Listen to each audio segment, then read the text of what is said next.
গণেরগাঁও premier league ২০২৪-২৫-এর শুভ উদ্বোধন। শারীরিক ও মানসিক সুস্বাস্থ্য, মাদকমুক্ত আদর্শ সমাজ বিনির্মাণ, তরুণ প্রজন্মকে উদ্বুদ্ধ করতে নরসিংদী সদর উপজেলার শিলমান্দি ইউনিয়ন ৮ নং ওয়ার্ডে গণেরগাঁওয়ে আয়োজন করা হয় গণেরগাঁও প্রিমিয়ার লিগ ২০২৪-২৫ cricket tournament season ৩।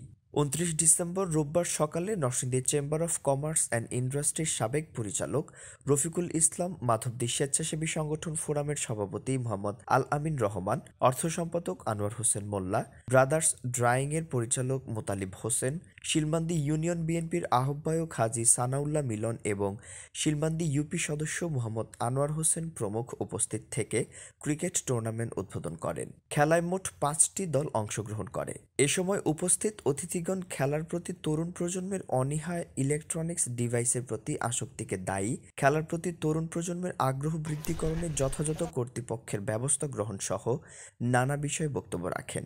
Report Omar Faruk, Narsingdi TV. মাঠে এসে উপস্থিত